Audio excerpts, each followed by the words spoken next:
Welcome to Films and Stuff with your hosts, Pete Mitchell and Ethan Hunt. Hi, everybody. Welcome back to Films and Stuff. I am Ethan, brought to you by P for Pete. Hey, Pete, what's up today? Not much, buddy. How are you? It is the weekly stream or skip episode. We know the rules. Regular listeners know the rules. But Pete, every week I ask you to recap the rules for new listeners. So in 20 seconds or less. 20 seconds, you're being generous. I like it. Yeah, it used to be 15. So Ethan and I have prepared lists of TV shows and movies we'd like each other to watch. All of them are shows that we wouldn't normally watch. And the idea is that we watch at least 2 episodes if it's a series, or at least 30 minutes if it's a movie. And on the basis of that, decide if that series or movie is worthy of being streamed or skipped. And this week, you assigned me something on Netflix, which, as an aside, I think is starting to have a diminishing level of compelling shows that I want to watch. But that aside, you have assigned me something called Dragon Age Absolution. This is based on a video game, which you've played the video game, right? I have. And so just as a brief background for those of us who haven't, it is an RPG made by BioWare, which is owned by Electronic Arts.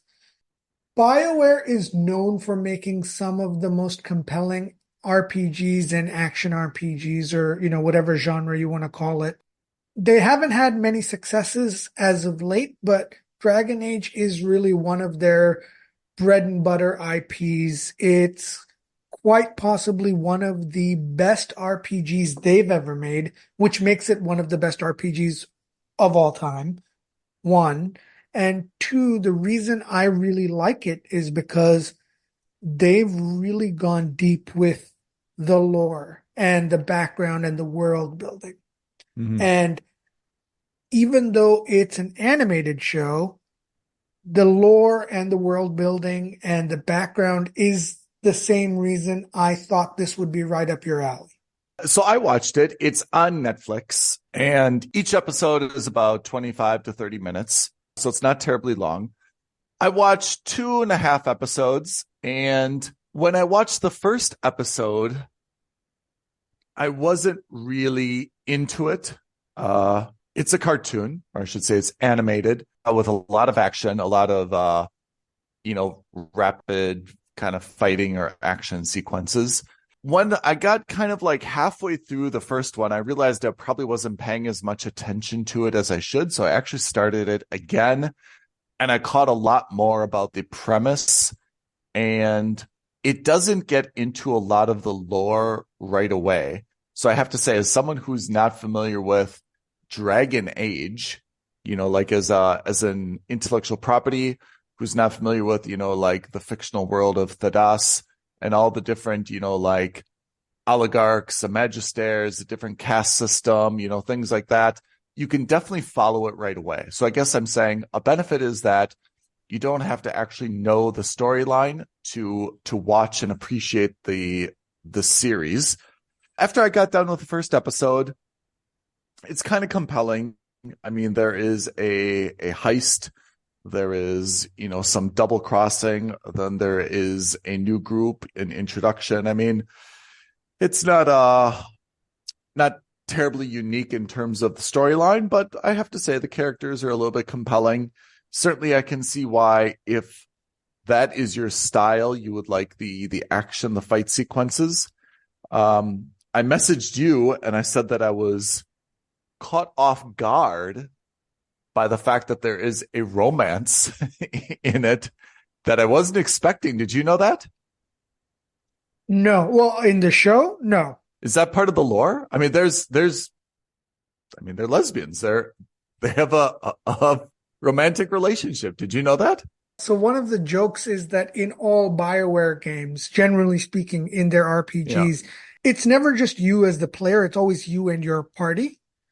And one of the one of the hallmarks of a BioWare game is that you can choose to romance one of your party and Oh, develop relationships with them. So that seems like a nod probably to the game. I mean, I guess in cartoons, you rarely see romances. I Right, know that, right. kind of like anime and manga are a little bit different, but like generally in animated shows, you don't see these deep, like affectionate relationships. This certainly wasn't on the level of, Team America, World Police, but there was clearly a romantic relationship, and I was caught off guard only because I wasn't expecting that to be a storyline in an animated series. Sure. But in any case, I have to say, I like the show. It's definitely well done. I can see why it would have a following. I don't think that it's really my style, and I don't think that there's anything really fantastic about the story, the characters, or the action that makes this a must subscribe. I would also not give it a mooch based on the criteria that if you're going to use political capital or family, I wouldn't expect that you would say, hey, I've got to watch this 30-minute episode. There's only 6 in the season. It doesn't seem like a mooch. Either this is your style, you love it, you've played the game, you love BioWare stuff, and you would subscribe, or it's not your style, you would skip. I don't see this being a mooch really for anybody. But for me, I mean, I'm not really into, kind of like magical artifacts. I'm not really into, forbidden blood magic and, some of these more fantastic concepts. Again, well done. If it was on and I had nothing else to do or someone else was watching it, but overall, it's not my style. I don't think there's anything really creative enough about it to bring it past a skip in my book. So that is Dragon Age Absolution on Netflix. 6 episodes, 1 season in English. Oh, that's a shame. I was really hoping you'd get into it, but I guess not, huh? Yeah, I think you would like it more than I would, but I would also be surprised if you would give it a must subscribe. Okay. Okay. That's my streamer skip. What do you got, my friend? So I went almost like thematically the exact opposite. Oh, I had Lawmen. Now, here's the question. Is it Bass Reeves or Bass Reeves? And the reason I asked that is because it's pronounced both ways in the show. in the show? Is it a Western? It is a Western. It's on Paramount Plus. Yeah. It's one of the very few shows not produced by Ty Sheridan Yeah. in the Western verse that he's Yeah. built. Here's the kicker. Okay. Lawman Bass Reeves, based on a true story, based on a real No life way. figure. Yeah. It's a Western, but it's really a Western biopic. And it's about this guy called Bass Reeves, Set in the modern day? set in Civil War North America. Ah. Bass Reeves was a slave. He was fighting for the South because his master was fighting for the South. He escapes, becomes a farmer, and then gets recruited to be the first ever black U.S. Marshal. Okay. The first episode gives you a very quick rundown of his history about how... What state is this? That is a wonderful question. Oh, doesn't say. Or if it did, I missed it. Okay. It's in the South. That's all I can say. And But it's like Carolinas or it's like Alabama's or Virginia. honestly, I'm embarrassed to say I didn't even catch that. Okay. This will probably clear it up for you, though. So the first episode shows him escaping, how he escapes from the war, rather. When he escapes, he ends up working with an Indian family on an Indian reservation, the Choctaw Nation. Huh. When he then becomes a farmer and gets recruited, the first mission he gets recruited on is because they're tracking down a bounty of someone who's from that reservation. Huh. And so I did some Wikipediaing and some Googling. He was very well versed in Native American culture. and he could speak that specific language. And so that's one of the reasons they asked him to join the U.S. Marshals, is because he was well integrated into that part of society. You will be interested to know that this historically took place in Arkansas. There you go. We did not even guess that as part of the South. No. It's a historical Western. It's got phenomenal production values. It looks really, really good. It feels authentic. It feels like you'd be watching a movie, actually. It doesn't even feel like you're watching a TV series. That's how good it is. The acting is phenomenal, and you won't believe it. The actor, David Oyelowo, I hope I'm saying that right, is actually British. Huh. Oh, we know him. Oh, man, he's in a lot of stuff, huh? Yeah, he's really good. No accent that I could make out. So it's felt very authentic. Yeah. Having said all that, here it comes. It's a very strong mooch. Like how you felt with Masters of the Air.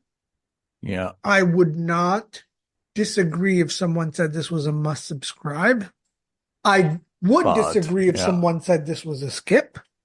I think this is a mooch because it's based on a true story, so that's already got some innate interest there. Yeah. But a historical Western, not my bag. That guy is very, very well known, right? I mean, just looking at his IMDb, he's been in Midnight Sky. Selma. He has Selma. I mean, that's a very, very prominent movie. So yeah, he's been in a lot. He's a classically trained Shakespearean actor from the UK. It's very good. If you're looking for a show that's grounded, that's based on true story, and if you don't mind the gritty, Western genre, you couldn't go wrong with this show. But that's not my bag. Okay. It's just not my cup of tea. Yeah. That's not to say I don't like Westerns. It's just Westerns I'm already a little bit down on. Yeah. And then coupled with the fact that it's a Western set in a Civil War era and it's about a true historical figure, one who, by all rights and means, is a very important figure in history, but someone I had never even heard of. It's less interesting to me. Don't get me wrong, it's a good show. It's just not my bag, but I don't think it's a skip either. In our own way, Pete, we're too nice of people because this is, stream or skip. It's not stream or skip, but do we really want to be delicate with the feelings of some very that's right. That's absolutely right. decent professionals, right? Yeah. And there's nothing wrong with that, so yeah, I mean, we've done that more than once. I've done that more than once myself. We've said, hey, I really don't want to say this, but it's a skip because I like all the people. It's been really well done. Everything is great. But for whatever reason, sometimes, shows just don't come together. Whereas sometimes, there's really lousy people, actors who are in the headlines for all the wrong reasons, but they're part of a show that's just fantastic, right? Yeah. And I think you have to watch. Absolutely. Look, the way I look at it is, so I've started the first 2 episodes. I finished the first 2 episodes. Yeah. Would I continue and finish on the season? Absolutely. I just wouldn't prioritize it over the others. That's the reason I call it a mooch. That's in right. the sense that, that's right. You know what? When my watch list is completely empty and I'm desperate to watch a show, I know I can come back to this. I mean, I think that's the test I think we try to use for we realize that you and I we've said this more than once. I mean, we're the exception, not the rule. We make watching entertainment a priority. It's our hobby. We have perhaps more free time or prioritize it more than other people. But the general majority of people have X amount of hours per week, whether it's on a Friday night or Saturday night or whatever. And when you've got those 2 hours, it's not about, do I want to pick this up and watch those last 2 episodes? Or is it, oh man, I can't wait to see what happened on blank, right? Yeah, exactly. And it sounds like Bass or Bass Reeves and Dragon Age are not those shows. But all is not lost. We have a new streamer skip next week, and we will go into assignments. That's true. So then let's wrap up with the assignments for next week. Indeed. So in any case, for next week, We're both on Apple TV. Yes. You are watching a show called Palm Royale. Palm Royale. I believe Kirsten Wiig is in it. Love Kristen Wiig. Yes. I mean, I saw the trailer a long time ago, but I don't actually recall what it's about, but it looked interesting. And I am watching a show called The New Look. Oh, also on Apple TV. Also on Apple TV. Actually, I've never heard of this show. I haven't even seen a trailer for it. So that should be interesting. Okay, there we go. Next week, Apple TV Plus on the spot with Palm Royale. So Palm Royale sounds, I'm doing a very little bit of like Googling at the same time. I guess kind of like a dramedy, more comedy, but a little bit of drama. And it sounds like it's set in Palm Springs, California-ish. Not clear exactly on what the time frame is. Maybe not modern, but not historical. So that's me. That is Palm Royale. Excited for that. I was excited for anything on Apple TV Plus, actually. Yeah, actually. Looking forward to hearing about The New Look as well, whatever that is about. Whatever that's about. Indeed. Until then, though, if you guys have any insight on Dragon Age Absolution, actually reach out to us because I am a huge fan of the games. If you're excited about Veilguard, which is the new game that's coming out shortly, or if you love Dragon Age Inquisition or Origins or any of them, reach out to us, tweet at us at F&S Podcast, DM us on Instagram at Films and Stuff Podcast, or leave a comment below, hit the like button, hit the subscribe button, hit that notification bell. All that YouTube jazz really helps us out. Yeah, Pete, I'd like you to watch at least one episode of Dragon Age just so that we can get kind of the counterbalance to my position, which is, I mean, as a big fan of the game itself, do you love the show or do you think, okay, good show, but like nothing special? Be Happy to interested do on it. your perspective. Yeah, absolutely. We'll touch base on it next week. Double homework. All right, everybody. Thank you for tuning in to the Stream or Skips segment of the Films and Stuff podcast, and we will see you next time. Thank you, Pete. Thanks, Ethan. Thank you, listeners. Thank you for listening to another episode of Films and Stuff. If you haven't already, please subscribe and review on Apple Podcasts, Spotify, or wherever podcasts are downloaded. Films and Stuff. There is no substitute.